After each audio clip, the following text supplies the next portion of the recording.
Hey everyone, today I will be trying something new. To give a little background, YouTube recommended me a video titled Proof We Are Living in the Last Days. So I clicked it, suspecting it to be some sort of a meme or joke. It kind of was, but not in the manner I was expecting it to be. It's put up by a channel named End Times Productions, and judging by the comments on this video, is intended to be completely serious. Now, I've not done anything remotely similar to this content in the past, and I'm aware of that, but I've been wanting to try something like this out for a while, so let's give it a shot. I'm not going to go through this guy's entire video, it's over 24 minutes long, but I'll include the points that I feel I need to give a response to. As we move closer to the end of days, we are starting to see an undeniable coalescence between Bible prophecy and major events happening worldwide. In fact, the very existence of modern society was foretold in the Bible.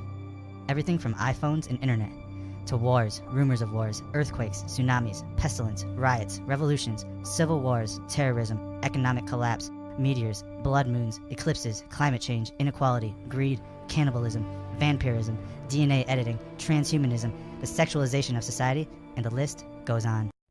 The Bible predicted iPhones and internet? Let me just add that to the things you claim but haven't justified yet list. We'll check back with that at the end. Wars, rumors of wars, economic changes, inequality, riots, and revolutions have been going on for as long as humans have existed. Prophecies of these things could never have not applied in some way. Earthquakes, tsunamis, meteors, and blood moons are all just natural occurrences that, again, have always been going on. Also, I'm not just going to let you slip in vampirism and cannibalism in there with a free pass. I'm going to remember that. Someday soon, in a moment, in the twinkling of an eye, life will be suddenly changed for all of us. For something that's supposed to happen at any moment in the blink of an eye, this sure looks like an outdated film. It's no secret. Our world today is a direct reflection of the antediluvian age. You mean like the one that the only evidence of it having ever existed is from ancient writings? We are seeing a global resurgence of everything ancient. Thanks, anti-vaxxers. Ancient ideas like drinking blood, eating human flesh, black magic, and sacrifice are now back in the public eye. Whoops, sorry, wrong wingnuts. Seriously, I'm going to need some sort of real-life information to tie these claims to. You're just saying things. I can say things too. Long ago, the four nations lived in peace. Then everything changed when the Fire Nation attacked. Does that make Bossing say the Earth Kingdom capital? No? Perhaps just saying things doesn't make them true. There is only one book in the entirety of existence to have 100% accuracy: the Holy Bible. The Bible is the only prophetic book ever written that has never made a mistake. The Bible never made a mistake. The Bible can't even get its own story straight. First, God created the world with humans as the final step. Mind you, for some reason he made plans before making the sun. But then he creates everything again with humans as the first step. Now if you want to say these stories are metaphors, that's fine. But looking at this video, I have a feeling you don't think they are. Speaking of mistakes, what about Job 9 and 38? The earth has a foundation and pillars? This description doesn't mesh well with what we know in reality. Now learn a parable of the fig tree. When his brand is yet tender, and putteth forth leaves, ye know that summer is nigh. So likewise, ye shall see all these things, know that it is near, even at the doors. Verily, I say unto you, this generation shall not pass till all these things be fulfilled. End quote. What Jesus is saying here is that the generation who sees the fig tree blossom will be the very same generation who sees his return. You see, the fig tree Jesus was talking about is most likely the nation of Israel. And the blossoming of the fig tree was the reforming of the nation in 1948. Psalm 90:10 tells us exactly how long a generation is. Quote, the days of our years are 80 years and 10, and if by reason of strength they be 80 years. End quote. Meaning, a generation lasts between 70 and 80 years. Well, Jesus had better hurry up and show up here soon. He's really pushing up until the very end of this time frame. Most of the people alive now, i.e. our generation, were born after 1948. And of those people who were alive at the time, most of them would have been too young to see the fig tree, as you put it. The state of Israel is already 70 years old, so unless only children under the age of 10 get to see both these things happen in their life, I think Jesus is a bit late already. For you know very well that the day of the Lord will come like a thief in the night. While people are saying, quote, peace and safety, destruction will come on them suddenly, as labor pains on a pregnant woman, and they will not escape. But you, brothers and sisters, are not in darkness, so that this day should not surprise you like a thief. Sounds like a way to scare people and make them distrust their surroundings, regardless of how their lives may be, but okay. Now the Spirit speaketh expressly, that in the latter times some shall depart from the faith, giving heed to seducing spirits and doctrines of devils. It's obvious. The laws of the land are changing. The 10 Commandments are being replaced by statues of Lucifer, and people all over the world are chanting the same exact phrase. Do as thou wilt shall be the whole of the law. It's probably already clear to some that this alleged prophecy exists so that when some people realize the nonsense they were brought up in, the people still stuck in those beliefs will just be shoved into it even harder. Here's another idea. Maybe people realize your outdated religion is outdated and don't want to devote their lives to something they have no reason to believe in. And why is letting people do what they want, so long as it harms no one, such a bad thing anyway? The Book of the Law describes a new age coming on this earth, which he called the, quote, Aeon of Horus. This prophesied new age would come to fruition when the whole world willingly embraced this new doctrine of, quote, do as thou wilt shall be the whole of the law.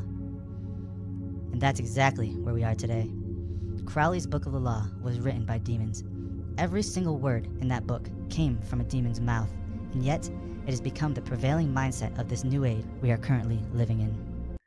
Figures you think this was literally written by demons? Putting that absurdity aside, what's so bad about this? I don't think you have a good explanation. You just think it's bad because you associate it with demons and it goes against what your holy book teaches. Is doing as people please really worth in the instructions of warfare and captives in, for example, Deuteronomy 20 and 21? Go ahead and tell me that killing all the men and forcing the women to marry the same people that killed their families is less reprehensible than 2 consenting adults who happen to have the same genitalia getting it on in private. I am of course assuming this is what you were talking about, but I suspect it's not that far-fetched an assumption. Next we have Daniel chapter 12, verse 4, quote, But thou, O Daniel, shut up the words and seal the book, even to the time of the end. Many shall run to and fro, and knowledge shall be increased, end quote. According to the website Statista, 2019 will see a record-breaking number of airline passengers, with a whopping 4.5 billion people, quote, running to and fro. Furthermore, car ownership has reached an all-time high, with more than 1.2 billion vehicles operating worldwide.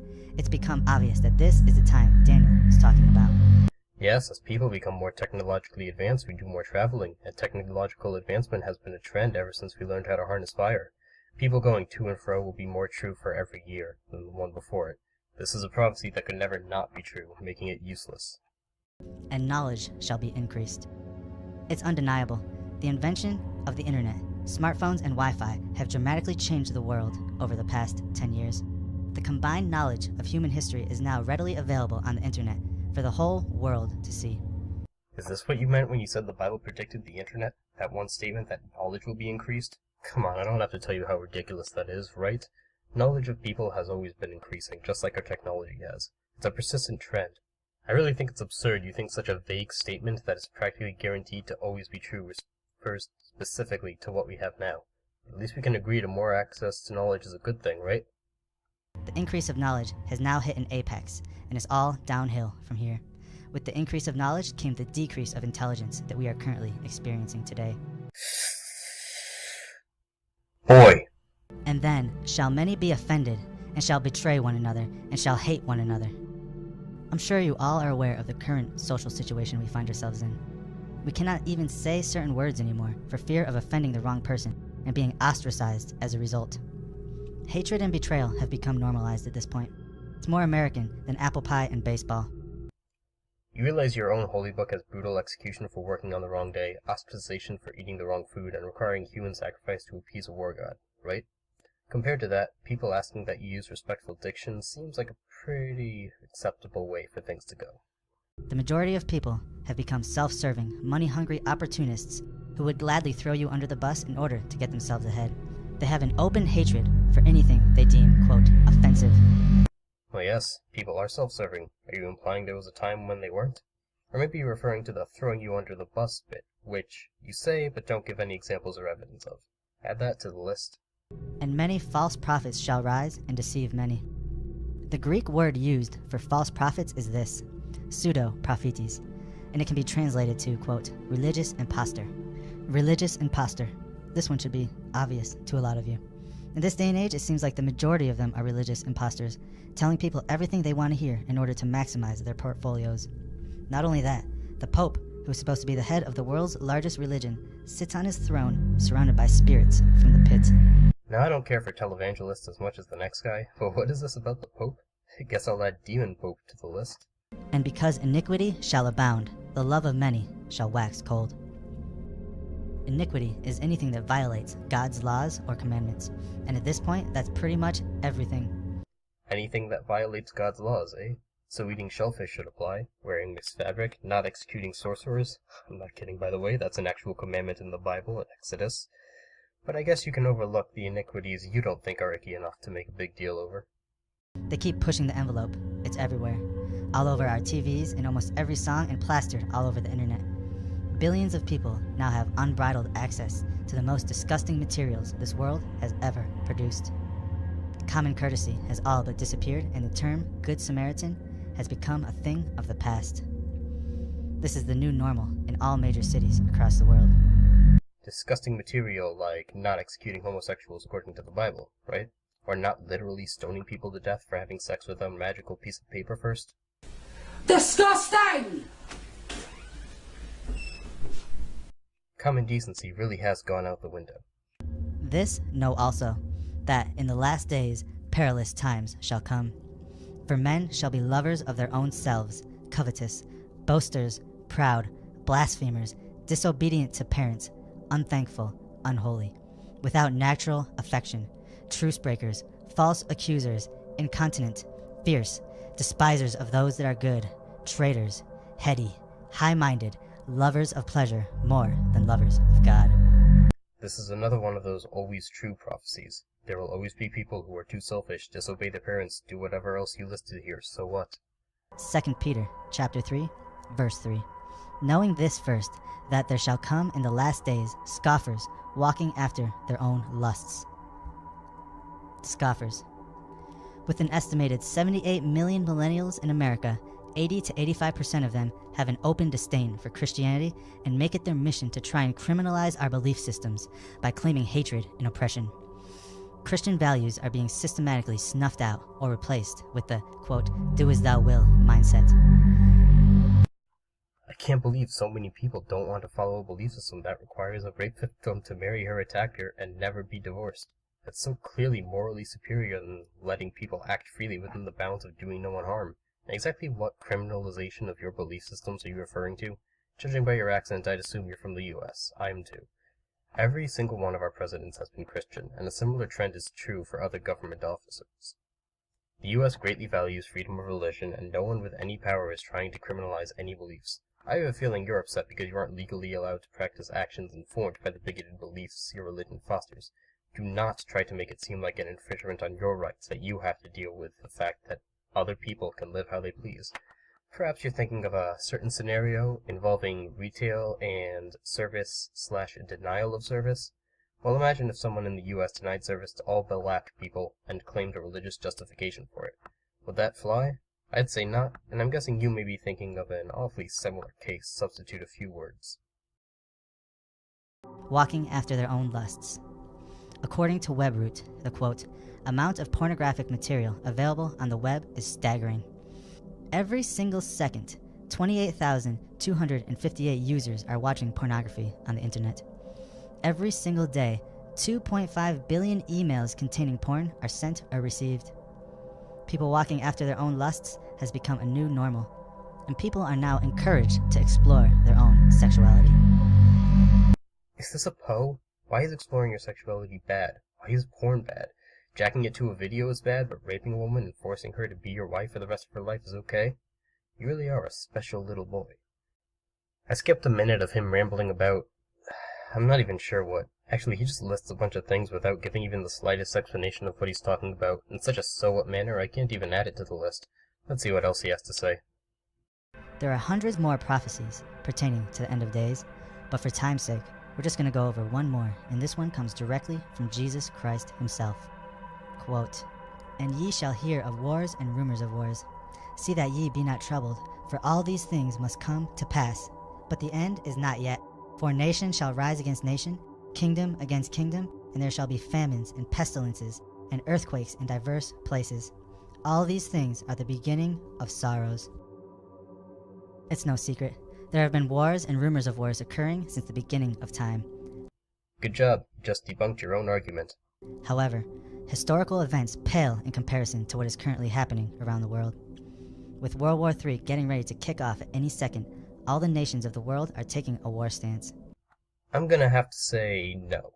We are actually living in a relatively peaceful time. Looking at all of history, it's reasonable to say that we have it better now than humans ever have at any point in the past. That's not to say everything is all honky-dory, but much of the world knows peace and luxury that only recently came about. Nations shall rise against nations, and kingdom against kingdom. It's like we're in suspended animation at the moment, or the calm before the storm, if you will. The whole world seems to be preparing for something. Tensions are rising in every part of the globe, and anyone with the eyes to see knows exactly where we're heading. In the best case scenario for your prophecy, we're headed in a direction of continuing what has been the pattern of history for as long as your holy book has existed. That doesn't really point out this time period as being any special. There shall be famines and pestilences. Famine might seem like a thing of the past, until you realize that, quote, more than 815 million people in the world were suffering from chronic undernourishment in 2016, end quote. 815 million people. Let's put that into perspective. When Jesus was alive, there were only about 300 million people on Earth total. That means the number of starving people alive today more than doubles the entire population of the planet during Jesus' time. Looking at total numbers, sure, that's a lot, but looking at proportions, you can't say the same thing. Unless you're going to claim that there are no more than around 30 million hungry people at a time when agriculture was much simpler than it is now. And while we're at it, an NPR article I'll link in the description states there are 200 million fewer hungry people now than 25 years ago. Data from the UN Food and Agriculture Organization also shows a big old drop in the number of hungry people. Famine is not a thing of the past, but it is on its way out. Pestilence. The word pestilence in the Bible means literally a disease. Science Daily reports that, quote, over 95% of the world's population suffer from health problems, and that just 1 in 20 people worldwide, that's only 4.3%, had no health problems in 2013, with a third of the world's population, more than 2.3 billion people, experiencing more than 5 ailments, end quote. Not only that, drug addictions are also considered a disease, and according to drugfree.org, quote, 240 million people around the world are dependent on alcohol. More than 1 billion people smoke, and about 15 million people use injection drugs such as heroin, end quote. There are also a plethora of infectious diseases like Ebola that are capable of wiping out a majority of the world's population. Pestilences are everywhere and have become a part of modern life. Disease has been a part of life longer than humans have existed. Do you really think our modern lives with modern medicine fit the prophecy of pestilence? Our life expectancies have gotten longer than they ever could have at the time the Bible was written, and medical science has advanced to a point I doubt its authors could have ever even imagined. The fact that so many people have experienced the health problems mean they didn't die from it, as they likely would have 2,000 years ago. Earthquakes in diverse places. Despite what you may have heard in the past, this is the compiled data from the USGS from over the last 100 years. Incorporated Research Institutions for Seismology. Earthquakes of magnitude 7.0 and greater have remained relatively constant since record-keeping began. Keep in mind that we're not talking about the millions of micro-tremors that can now be detected from the distribution of more numerous and sensitive sensors, but strictly data from the larger earthquakes that can be felt by people, beginning at 6.3 and up on the Richter scale, that could be easily detected by early 19th century sensors from virtually anywhere in the world. Uh-huh. Are you trying to claim that the Satanists or whatever enemy you're picking this time is hiding the truth about earthquakes, but you're also using their data as the basis of some graph? I'm honestly asking. It's pretty unclear. This data shows what the USGS and other organizations do not want you to see. It shows that the earthquakes are increasing in intensity, and they are increasing in frequency. This is exactly the description that was prophesied. It's exactly the description when that description is extremely vague and you ignore whatever could make you doubt it. The rest of this video is just more of that old-looking film talking about the end of days, so I'll cut it off here. Probably anyone making it this far in my video isn't exactly convinced by what this guy is saying, but the comments on the original video make it seem like he sure convinced some people. Or rather, he told some people who already decided what they will believe what they wanted to hear. And going back to the list from earlier, we have vampirism, cannibalism, human sacrifice, throwing people onto the bus, and demon pope. Overall, it looks like this video is just an example of some guy upset over the fact that the world isn't the way he wants it to be, even though the way he wants it to be is worse in the eyes of most people who actually live in the world than it currently is. Somewhat unfortunate, but that seems to be the takeaway. I'll link the original video in the description and reference websites or Bible excerpts I mentioned. Let me know how you felt about this kind of content, and if there's anything in particular you want me to do in the future. Also, let me know about the format. I'm kind of in college right now and don't have a decent setup for recording my face. Not that it's really necessary for this kind of content. Let me know if there's anything you want me to change or look at. I'm not sure what I'll do next, but whatever it is, I hope you'll check it out.